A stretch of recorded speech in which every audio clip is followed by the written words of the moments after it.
The keynote speaker's voice echoed through the auditorium, warm, confident, achingly familiar. Marcus Reed's world stopped spinning.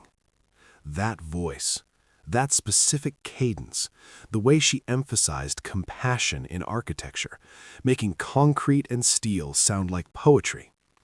But it was the child backstage that made his heart stop completely. A little boy, maybe 4 years old, with Marcus's exact eyes, that rare amber brown that came from his grandmother's Cherokee heritage, the same dimple in his left cheek, the same slight widow's peak in his dark hair. Marcus watched the boy tug on a woman's hand, animated, full of life, wearing a name tag that caught the stage lights just right. Theo Navarro. The math was instant, brutal, undeniable. 4 years old. 5 years since Elena left. 9 months of pregnancy. His son. His son he'd never known existed. Hi, my beautiful family. Today, I want to share a truly beautiful story with you. If you like these kinds of stories, please make sure to like this video and subscribe to our channel so you never miss a heartbeat. Also, we are so curious, where in the world are you watching from today? Now, let's begin this story with love. To understand how Marcus Reed ended up staring at a son he'd never met, we need to go back. Back to a time when his world made sense, when love felt possible, and when he believed he had everything under control. 6 years earlier, to be exact.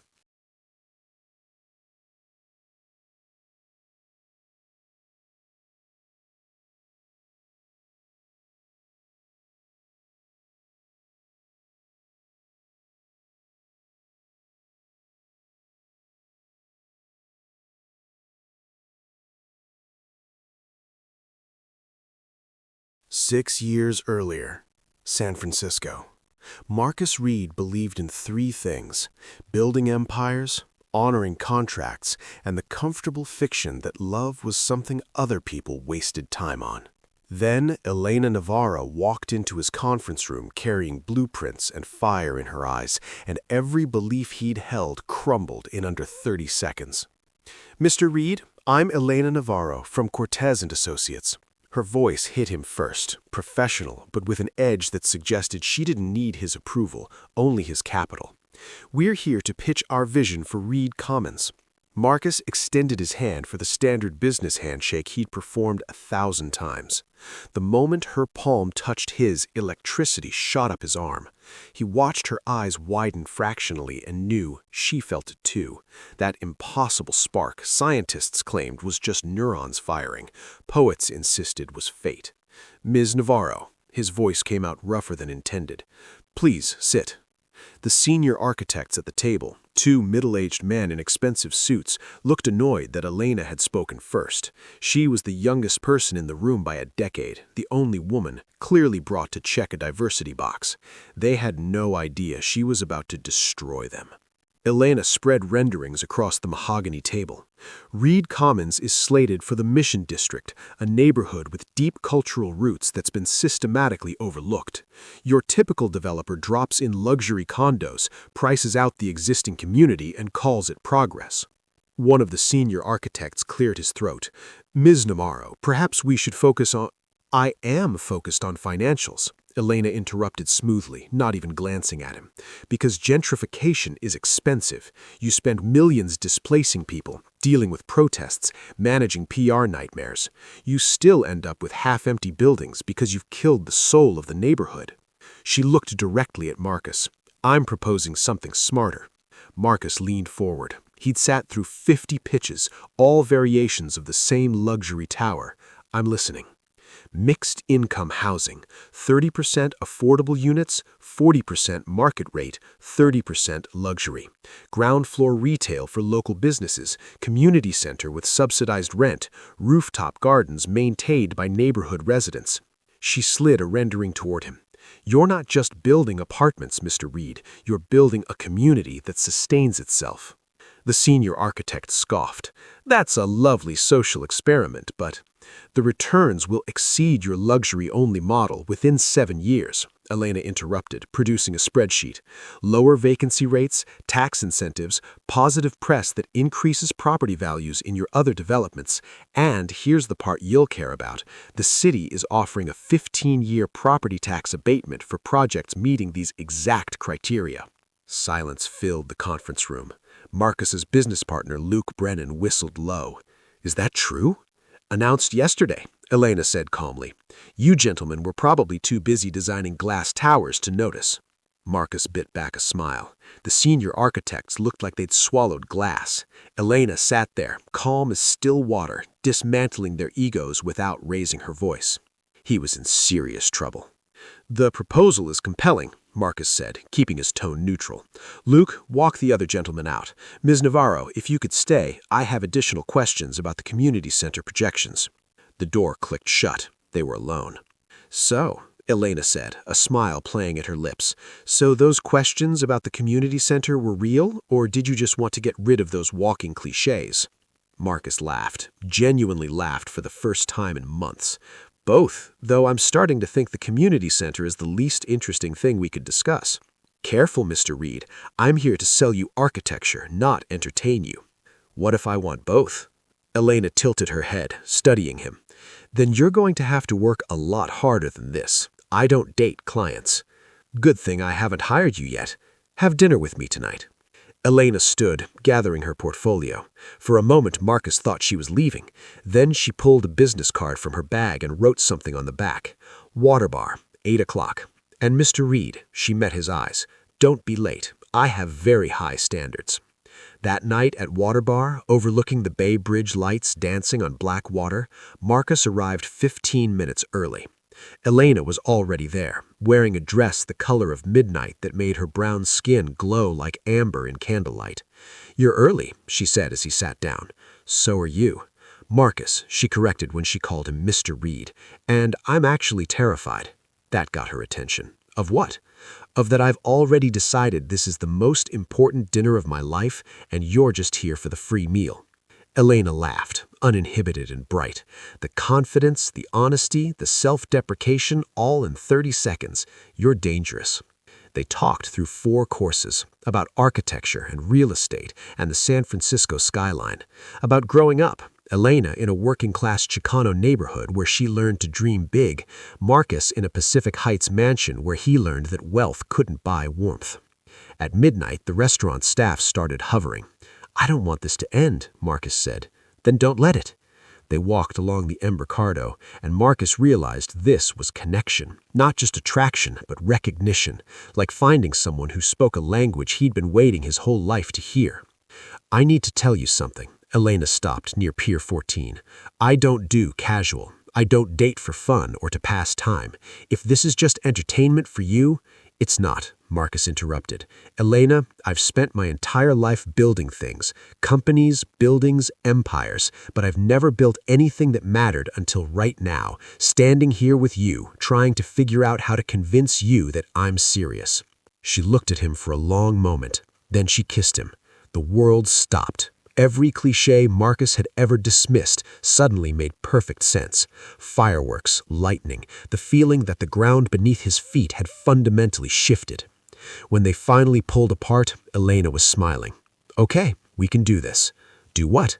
Fall in love, she said simply, because I think we already started. She was right. Within 2 weeks, they were inseparable. Within a month, his friends stopped inviting him anywhere without her. Within 3 months, his mother, the notoriously difficult Catherine Reed, actually smiled when she met Elena. A genuine smile, not the polite grimace she usually reserved for Marcus's dates. Luke pulled him aside at a tech gala, watching Marcus watch Elena across the room. You know everyone here is talking about you two, right? Let them talk. They're saying they've never seen you like this. Happy, human, like you finally figured out what you've been missing. Marcus didn't take his eyes off Elena. She was talking to a group of donors about urban renewal, animated and passionate, making them believe in something bigger than themselves. That's because I was missing her, Marcus said quietly. I just didn't know it yet. Reed Commons broke ground 6 months after that first pitch meeting. Marcus and Elena stood side by side at the ribbon cutting. Someone from the San Francisco Chronicle took a photo that ended up on the front page of the business section. They looked at each other in that photo the way people look at miracles, awed and grateful, and slightly terrified by the magnitude of what they'd found. Marcus's assistant framed the photo and put it on his desk. He looked at it every single day and thought the same thing. This is what people search their whole lives for, and most never find it. He'd found it in a conference room on a random Tuesday, and he swore he'd never let go. But fate had other plans. Plans that started with a phone call on a Wednesday afternoon that would destroy everything Marcus thought he knew about his family, his father, and the foundation his entire life was built on. San Francisco had a new power couple, and they weren't subtle about it. Marcus and Elena became the pair people pointed at in restaurants, the relationship other couples measured themselves against, not because they tried to be noticed, but because it was impossible not to notice the way they looked at each other. "You two are nauseating," Luke announced one afternoon, walking into Marcus's office to find Elena perched on his desk going over blueprints. "Seriously, it's like watching a romance novel with a construction budget." Elena grinned. "Jealousy looks terrible on you, Luke. I've been married 15 years, and we don't look at each other the way you two do after 6 months." "That's because you take each other for granted," Marcus said. Elena laughed, hopping off the desk. "I'm a terrible influence." But it wasn't just physical attraction. It was the way they pushed each other, the way Elena called Marcus out when he got too focused on profit margins, the way Marcus encouraged Elena to dream bigger, pitch bolder, take up space in rooms that wanted to diminish her. Catherine Reed hosted a dinner party 3 months into their relationship. Marcus had warned Elena these events were performative, his mother's way of showing off. "She's going to test you," Marcus said in the car. "Ask questions designed to make you feel small." "Baby, I've been judged my whole life. I'm a Latina woman in architecture. Your mother is amateur hour." She was right. Catherine greeted them with a smile that didn't reach her eyes.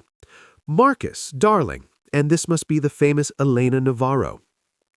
"Mrs. Reed, thank you for having me." Elena's handshake was firm. "Your home is stunning. The crown molding is original, isn't it? Late 19th century. Catherine blinked. "Yes, actually. How did you know?" "I did my thesis on preservation architecture. You've maintained it beautifully." And just like that, Catherine's icy facade cracked. By dessert, Marcus's mother was showing Elena family photos. Luke leaned over and whispered to Marcus, "Your mom likes her. I've never seen Catherine Reed like anyone who wasn't born into the junior league." "Elena has that effect," Marcus murmured. "She makes people want to be better." Catherine pulled Marcus aside in the foyer as they were leaving. "I like her. She's smart, accomplished, and she doesn't need you, which means when she chooses you, it actually means something." His mother's eyes softened. "I've never seen you happy, Marcus. Not really. But with her, you glow." It was the kindest thing his mother had said to him in years.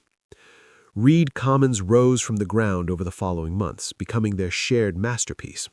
Elena practically lived on the construction site. Marcus showed up most afternoons, ostensibly to check on the investment, but really just to watch her work. "You know people are talking," Elena said one evening, finding him watching her. "Let them talk." "They're saying that you're distracted, that you're spending too much time here." Elena walked over, concrete dust on her jeans, hair in a messy bun. "Marcus Reed, are you neglecting your empire for me?" "I'm investing in my future," he corrected, pulling her close. "This building, this project, this is the only thing that matters." Luke's wife threw them a dinner party on their 1-year anniversary. Their friends filled the Brennan house, watching Marcus and Elena's relationship like a masterclass in how love should look. "Speech," someone called out. Marcus stood, pulling Elena up with him. "A year ago, I thought I had everything figured out." He looked at Elena. "This woman walked into my conference room and destroyed my entire life plan in the best way possible." People laughed, but Marcus kept going. "Elena makes me want to be better. She's brilliant and fearless, and she sees the world not as it is, but as it could be. And somehow, she sees that in me, too." Luke raised his glass. "To Marcus and Elena, making the rest of us look bad for a solid year." Later, Luke pulled Marcus onto the back porch. "I need to tell you something. I'm scaring you. I've been married 10 years. I love Sarah, but watching you and Elena," he stopped. "I'm jealous, because what you two have, That intensity, that partnership, most people never find that, ever. Marcus looked through the window at Elena, laughing with Sarah. Don't take it for granted, Luke continued. If you lose this, you'll spend the rest of your life trying to find it again. I'm not losing her, Marcus said firmly. Whatever it takes, I'm not losing her. It was a promise he meant with every fiber of his being. He had no idea how impossible that promise would be to keep. 3 months later, Reed Commons held its grand opening. The mayor spoke, the press covered it, but Marcus only had eyes for Elena, radiant in a red dress, giving interviews about architectural vision and community building. She's going to be famous, Luke murmured. This project is going to launch her into the national spotlight. Good, Marcus said. She deserves it. That night, they stood on the rooftop of Reed Commons, their building, their vision made real. The city sprawled beneath them, lights twinkling like fallen stars. I have something to tell you, Elena said. Marcus's heart leapt. I got an offer, she continued, from Harlow and Associates in New York. They want me to lead their affordable housing division. It's massive, Marcus, the kind of platform I've been working toward my entire career. The world tilted slightly. New York, Marcus repeated carefully. I know it's far, and we're here, and we've built this life. She stopped, but I can't stop thinking about it. Marcus was quiet for a long moment. Then he said, Take it. What? Take the job, Elena. This is your dream. I'm not going to be the man who holds you back. But we'd be in different cities. Then I'll move. The words came easily because they were true. My company can operate from anywhere. We've been talking about expanding to New York for years. This is the perfect excuse. Elena stared at him. You'd move to New York for me? I'd move to Antarctica for you, Marcus said. Elena, you're my partner, my future, the person I want to build the rest of my life with. So yeah, if your dreams are in New York, then my dreams are in New York. She kissed him with an urgency that took his breath away. I love you, she whispered. I've loved you since that first dinner, but I was too scared to say it. I love you too, Marcus said, and I'm going to prove it every single day for the rest of our lives. They had 3 more months of bliss, 3 more months of planning their move to New York, of dreaming about the future. 3 more months before Marcus's father died, and with him every single promise Marcus had made shattered into pieces so small he'd spend the next 5 years trying to put them back together. Marcus's phone rang at 2 a.m. with the kind of call that rewrites lives. His father was dead, massive heart attack, gone before the ambulance arrived. No warning, no goodbye, just gone. Elena held him while he shattered, her arms the only thing keeping him from flying apart completely. I'm here, she whispered into his hair as he sobbed. Baby, I'm here. I'm not going anywhere. The funeral was 3 days later. Marcus moved through it like a ghost, greeting relatives he barely knew, accepting condolences from business associates who'd respected his father more than Marcus ever had. Jonathan Reed had been distant, exacting, impossible to please, but he'd been Marcus's father, and now he was gone, and Marcus didn't know how to process the contradiction of grieving someone he'd never quite loved. Elena stayed close, a steady presence in the chaos. She fielded phone calls, organized food deliveries, ran interference when relatives asked inappropriate questions. Luke showed up with coffee and silence, knowing Marcus needed presence more than words. Then came the reading of the will. Marcus sat in his father's attorney's office, mahogany paneling, leather chairs, the smell of old money and older secrets. His mother sat rigid beside him. Elena had offered to wait outside, but Marcus needed her there. The attorney, Walter Cho, cleared his throat. Before we begin, I need to inform you that there are complications. Mr. Reed's estate is more complex than anticipated. Meaning? Marcus asked. Walter slid a folder across the desk. Your father maintained a relationship with a woman named Lisa Chen for over 20 years. They had a son together, Daniel Chen. He's 23 now. The office went silent. Marcus opened the folder. Inside were photos, his father with a woman who wasn't his mother, smiling in ways Marcus had never seen, and a young man who looked disturbingly like a younger version of Marcus himself. There's more, Walter continued. Reed Enterprises has significant undisclosed debts. Your father borrowed heavily to maintain both households and fund several failed investments. The company is currently insolvent. Catherine stood abruptly. That's impossible. Jonathan built that company from nothing. And he ran it into the ground trying to maintain his double life, Walter said gently. I'm sorry, Mrs. Reed, but the estate is bankrupt. The house, the cars, the assets, it's all going to have to be sold to cover debts. Marcus couldn't breathe. His father, the man he'd spent his life trying to impress, had been living a lie, had another son, had destroyed the family business through deceit and desperation. How much? Marcus heard himself ask.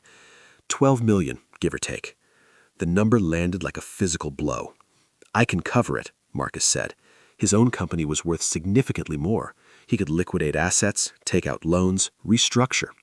There's one more thing, Walter interrupted. Daniel Chen is contesting the will. He's claiming rightful inheritance as Jonathan's son. His attorney is arguing that he's entitled to half the estate, which, given the deaths, means he's entitled to half the burden as well. But he's refusing that. He wants assets without responsibility. Marcus stared at the photo again.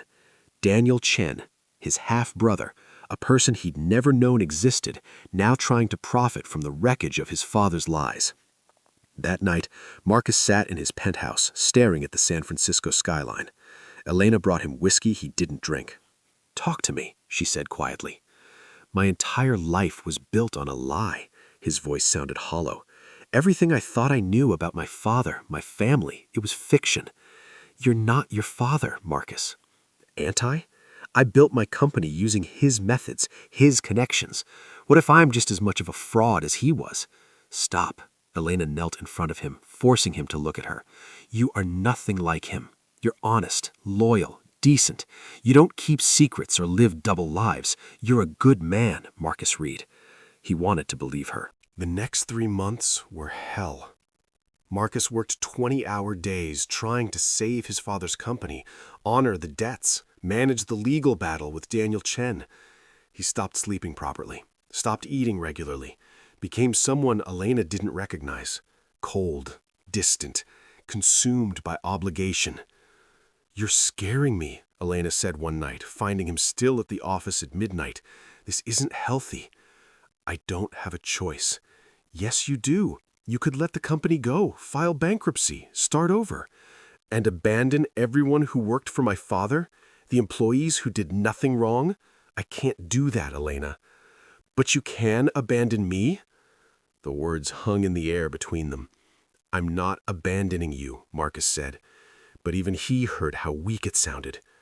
You canceled dinner 3 times this week. You haven't touched me in 2 weeks. You barely look at me anymore. Elena's voice cracked. I'm losing you, and I don't know how to stop it. I just need time. Time? Elena's voice rose. Marcus, we were supposed to move to New York next month. I turned down the job because you kept pushing back the timeline. And now I don't even recognize you.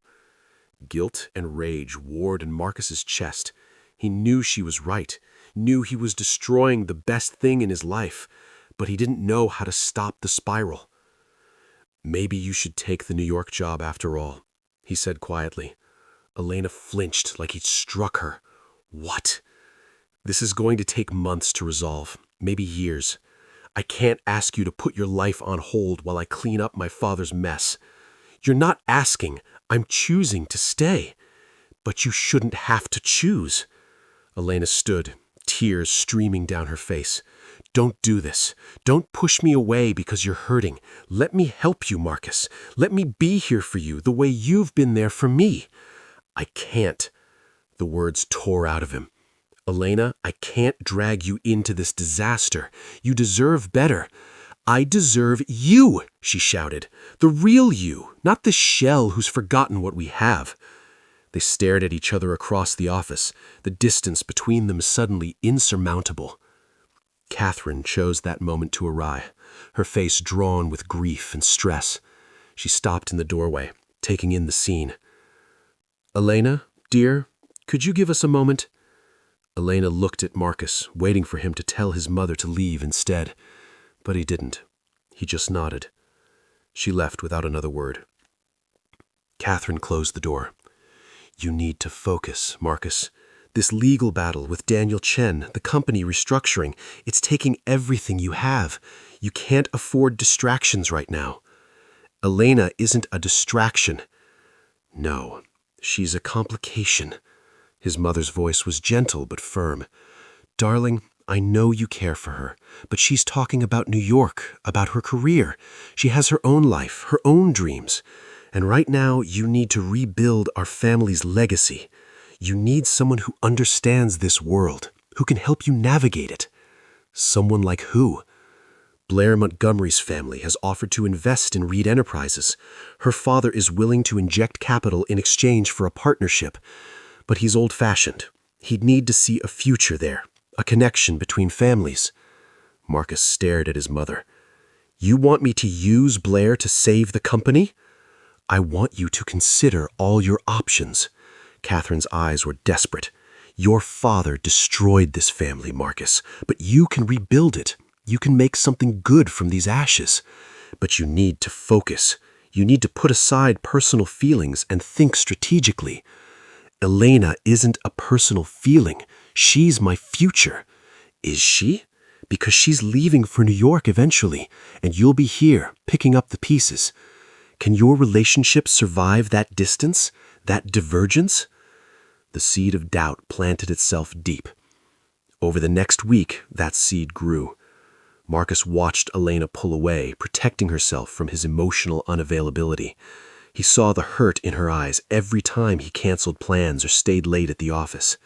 He felt the chasm widening between them. And his mother's words echoed. Can your relationship survive this? Then came the night that changed everything. Marcus worked late again, reviewing documents for the Daniel Chen lawsuit. Around midnight, he took a break, opened his laptop to check emails. A notification popped up from TechCrunch. Another article about Reed Commons. Elena's project was winning awards, getting national attention. Marcus clicked through, pride swelling despite everything. And then he saw the photo. Elena at some industry event in New York, radiant in an emerald dress. But she wasn't alone. Standing beside her, his hand on the small of her back in a gesture Marcus recognized because he'd done it 1,000 times himself, was Adrian Torres, her colleague, her friend, the man she'd mentioned casually in conversations but never emphasized. The caption read, Architect Elena Navarro and business partner Adrian Torres celebrate Harlow & Associates' latest acquisition. Business partner, his hand on her back. Her smile genuine, happy, free of the strain she wore around Marcus lately. Marcus stared at the photo until it blurred. Elena had moved to New York a week ago, taken the job after our last fight, after I'd told her to go. She called him once to say she'd arrived safely. He'd been in a deposition and hadn't called back. And now here she was, with another man's hand on her back, smiling like she hadn't just left the love of her life behind in San Francisco. The rational part of Marcus's brain knew this was innocent, but the part of him that was drowning in grief and exhaustion and the wreckage of his father's lies saw something else. Proof that Elena was already moving on, that she'd realized Marcus was too broken to fix, that she'd found someone easier, someone whole. He closed the laptop. Didn't call her, told himself she'd made her choice. What Marcus didn't know, couldn't know, was that at that exact moment, Elena was in her tiny New York apartment staring at a positive pregnancy test, trying to figure out how to tell him. What he didn't know was that she'd call his office the next day, that his mother would answer, would tell her Marcus was in meetings all week, would promise to pass along the message. What he didn't know was that Catherine Reed, drowning in her own grief and desperate to save her family's legacy, would intercept that one critical message, would tell Elena that Marcus had asked for space, would suggest that maybe it was better to let him focus on rebuilding without the complication of a long-distance relationship. And Elena, hurt and pregnant and staring at that photo of Marcus with Blair Montgomery that had just been published in the society pages, a photo from some Reed Enterprises event where Blair stood beside him looking like she belonged, would make a choice too. She would stop calling, would convince herself that if Marcus wanted to reach her, he would tell herself that raising a child alone was better than forcing a man to choose between her and his obligations. Both of them made choices that week. Both of them gave up too soon. And both of them would spend the next 5 years believing the other had moved on, when the truth was they'd both been waiting for a phone call that never came. Elena Navarro had always been strong. She'd survived being one of the few Latina women in her architecture program, survived mansplaining clients and rooms full of men who dismissed her ideas, survived building a career in a field designed to exclude her. But sitting in her Manhattan apartment, staring at 2 pink lines on a pregnancy test, Elena didn't feel strong. She felt terrified. 2 months in New York, working brutal hours at Harlow and Associates, trying to drown herself in blueprints so she wouldn't think about Marcus, trying to convince herself she'd made the right choice. And now this. Her phone sat on the bathroom counter. She'd tried calling Marcus's office yesterday, left a voicemail saying she needed to talk. Catherine had called back, not Marcus, his mother. "Ashton's buried in depositions and meetings, dear," Catherine had said. "He specifically asked for space to focus. Perhaps it's better to give him time." The message was clear. Marcus didn't want to hear from her. Then Elena had seen the photo in the San Francisco Society pages, Marcus with Blair Montgomery at some gala, looking every inch the power couple. The caption mentioned a rumored romance between the Reed and Montgomery families. 2 months of silence, 2 months of watching him choose his family's legacy over what they'd built. Maybe Catherine was right. Maybe it was time to let go. Elena called her sister instead. "I'm pregnant," she said when Sophia answered, "and Marcus doesn't know, and I don't know what to do." Sophia arrived the next day with suitcases and fierce determination. "Tell me everything." Elena told her about the pregnancy, about Catherine's message, about the photo of Marcus with Blair. "That manipulative witch," Sophia seethed. "Elena, you have to try again. Call him directly." "I can't," Elena's voice was hollow. "He's moved on. What am I supposed to do, show up pregnant and ruin everything he's trying to salvage? He has a right to know about his child, and I have a right to protect myself and this baby from rejection." Elena touched her stomach. "I saw that photo. He looked comfortable, like he'd already replaced me." What Elena didn't know was that photo had been taken at an event Marcus's mother forced him to attend, that Marcus had spent the entire evening thinking about her. Pride and pain kept them both silent. "I'm staying," Sophia said firmly. "You're not doing this alone." The pregnancy was hard. Elena worked through morning sickness, through exhaustion.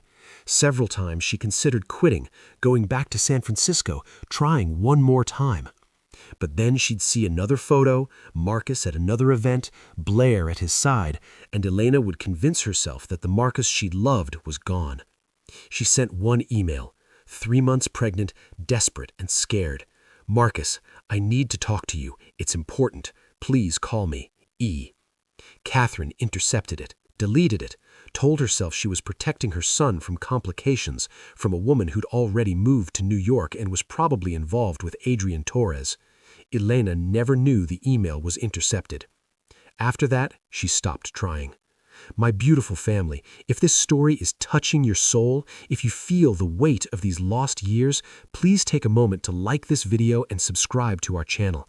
Your support means everything. Now, let's continue. Theo Marcus Navarro was born on a freezing January night.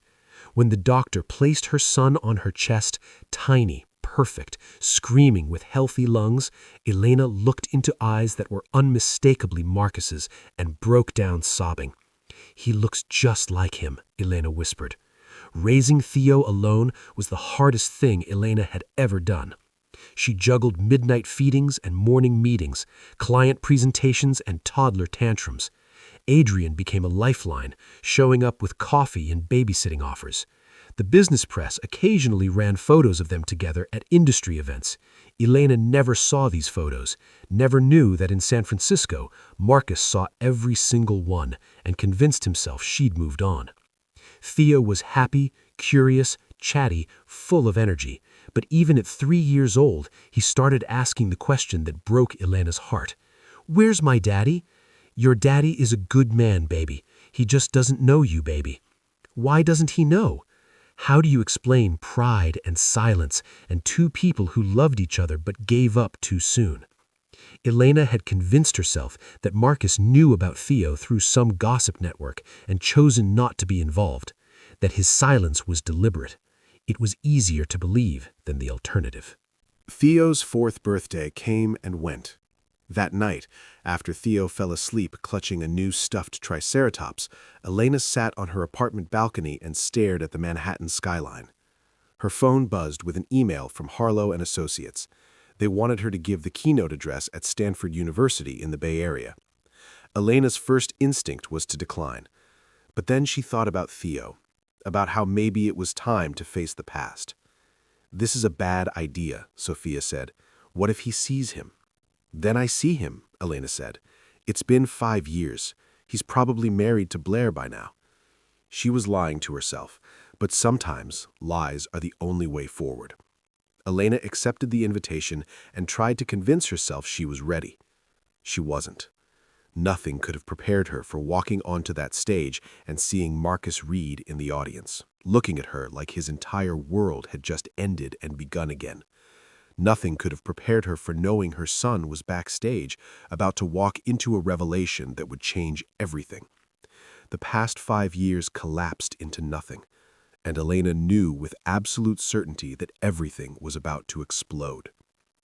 The ceremony ended in chaos, families rushing toward graduates, cameras flashing, the energy of celebration thick in the air. Elena stood frozen on stage, her keynote speech notes clutched in trembling hands, watching Marcus Reed navigate the crowd. He moved like a man in a dream, his eyes locked on her with an intensity that made her forget how to breathe. Blair Montgomery appeared beside him, oblivious, pulling him toward the stage. "Babe, come on, I want a photo with Elena Navarro." Blair's voice carried over the noise, bright and enthusiastic. "She's literally my idol." Elena's heart hammered against her ribs. She needed to get Theo out of here, needed to grab her son and disappear before... Too late. Marcus was climbing the stage steps, Blair chattering beside him about architecture and design philosophy, and Elena had nowhere to run. "Miss Navarro," Blair extended her hand, practically vibrating with excitement. "I'm Blair Montgomery. Well, soon to be Blair Reed. I just have to tell you, your work is incredible. Reed Commons changed how I think about urban design." Elena shook her hand mechanically, her entire focus on Marcus. He stood 2 feet away, silent, his face drained of color. "Thank you," Elena managed. "I appreciate that.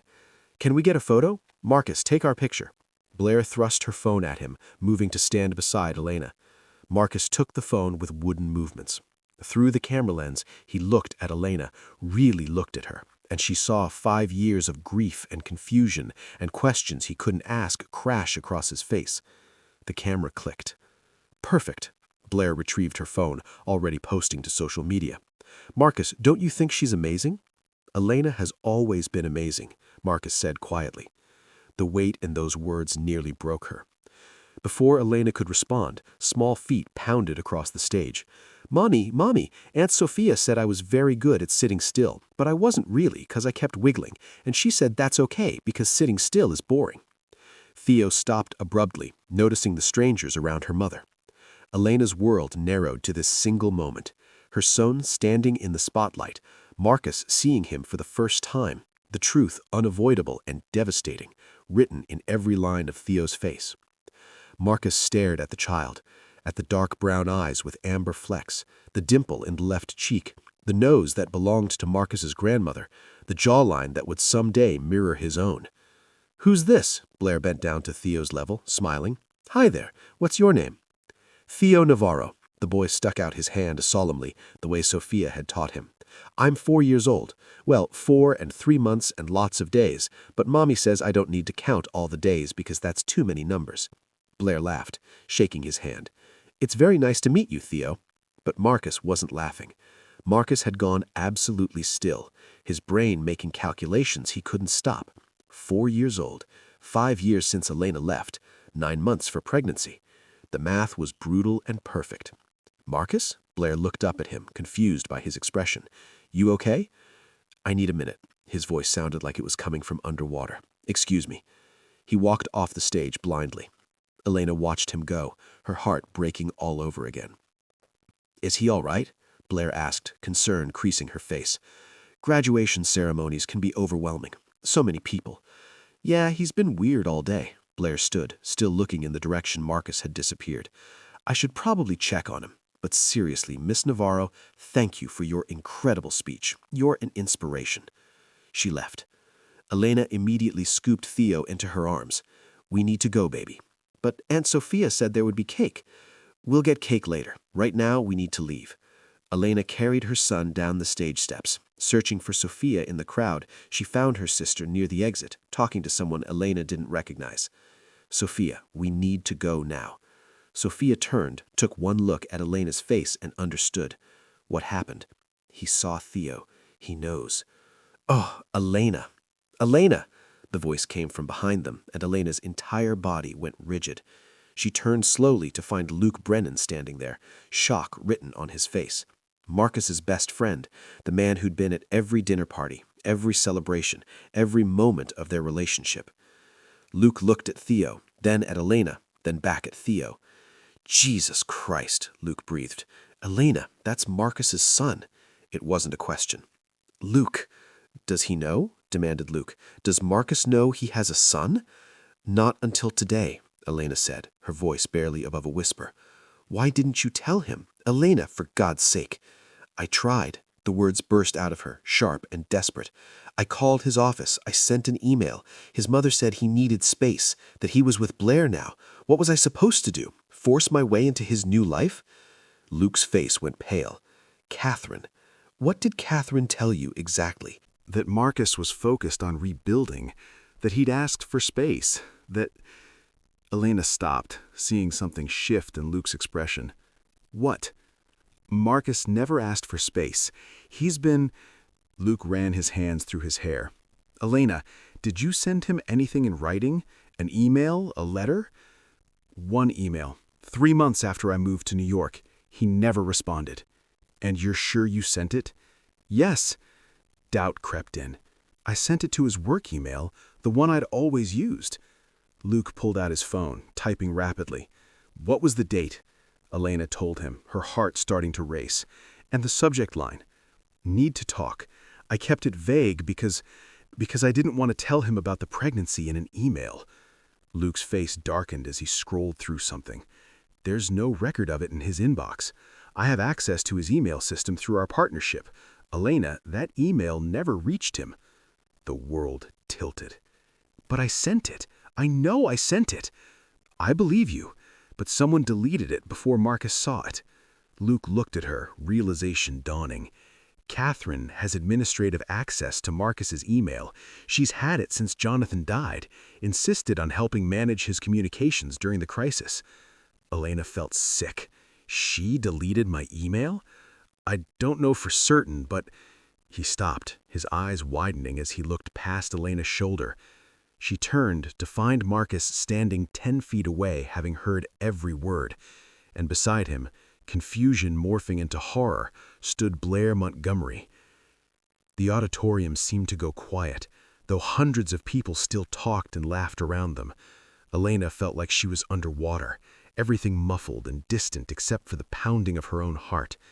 Theo, sensing the tension, buried his face in Elena's neck. Blair spoke first, her voice shaking. "Someone want to tell me what's going on?" Marcus couldn't take his eyes off Theo, off the child who had his face, his eyes, his entire genetic blueprint written in miniature. "Is he mine?" Marcus's voice cracked. "Elena, is that boy mine?" The question hung in the air, impossible to avoid. Elena shifted Theo in her arms, feeling her son's small heart beating against her chest. She'd imagined this moment 1,000 times over the past 4 years, what she'd say, how she'd explain. But none of her rehearsed speeches prepared her for the devastation in Marcus's eyes. "Yes," she whispered. "His name is Theo. He's 4 years old, and he's your son." Blair made a sound like she'd been punched. Marcus took a step forward, then stopped, his hands shaking. "How long have you known?" "2 months after I was pregnant. And you never told me." The words came out raw, broken. 5 years, Elena, 5 years, and you never... I tried. Elena's voice rose, drawing more attention.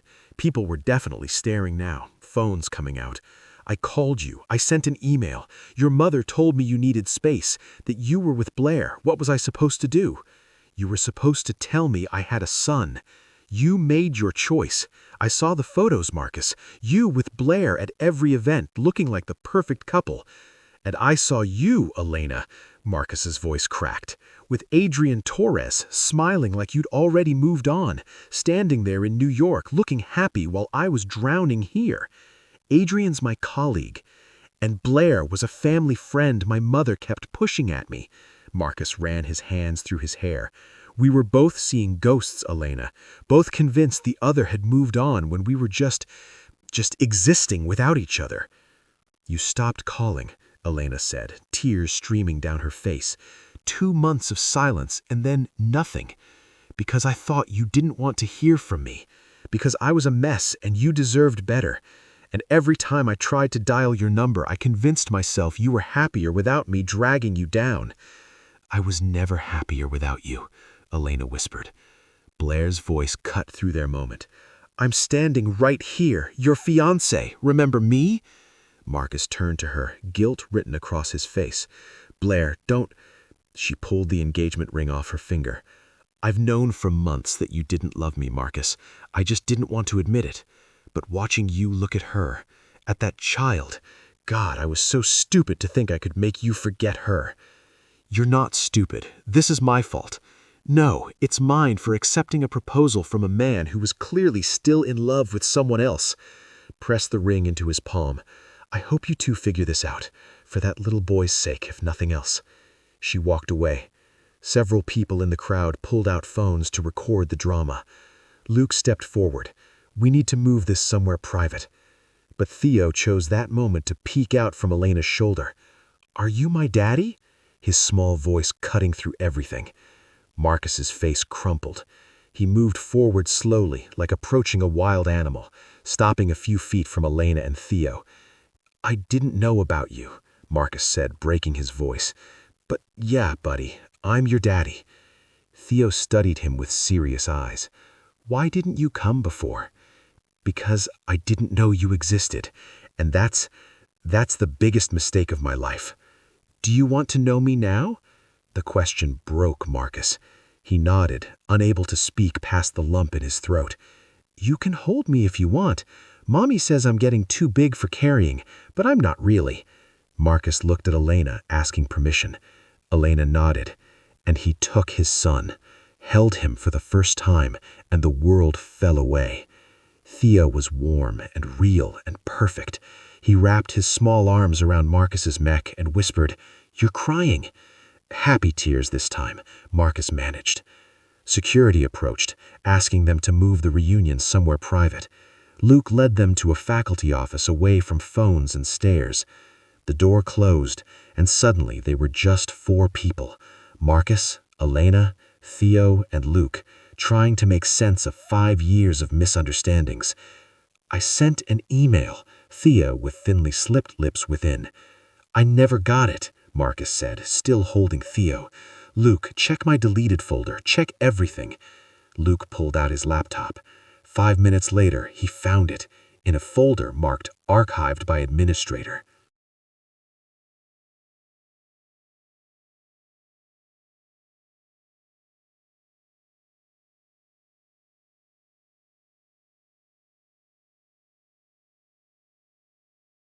The date matched. The timestamp showed it had been moved to archive within an hour of arrival. "Catherine," Marcus said flatly, "my mother intercepted it." "She told me you needed space," Elena said, "that you were focused on rebuilding with Blair." "I wasn't with Blair until 6 months ago, and even then..."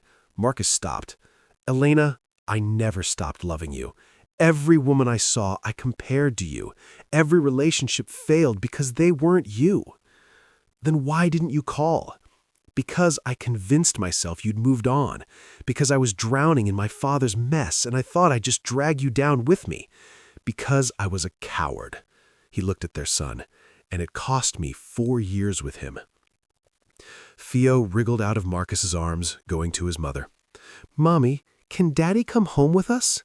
The innocence of the question shattered them both. "It's not that simple, baby," Elena said. "Why not? You said if Daddy knew about me, he'd want me. He knows now, so he can come home." 4-year-old logic, perfect and undeniable. Marcus and Elena looked at each other across the office. 5 years of silence and misunderstandings. 2 people who'd loved each other enough to let go, but not enough to fight. "We need to figure this out. For Theo, he deserves both his parents." "I know, but I live in New York. You're in San Francisco. This isn't—" "Then I'll move." "Marcus, you can't just—" "Watch me," he said. "Elena, I lost you once because I chose obligation over love. I'm not making that mistake again. I'm not losing any more time with my son." But even as he said it, reality crashed in. Moving meant restructuring his company, dealing with his mother, figuring out custody arrangements. Nothing about this would be simple. "Let's take this one step at a time," suggested Luke. "Right now, Theo knows his father. That's what matters. The rest, we'll figure out the rest." They left the office together, walking into an uncertain future. Cameras still flashed, people still stared, and somewhere in San Francisco, Catherine Reed's phone was ringing with calls from society pages and gossip columns, all asking the same question. Who is Elena Navarro, and why does her son look exactly like Marcus Reed?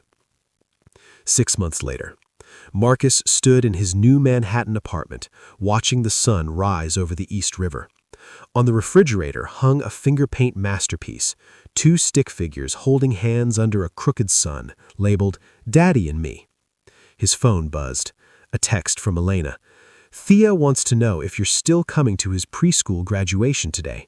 He's been practicing his wave." Marcus smiled, typing back, "Wouldn't miss it for the world."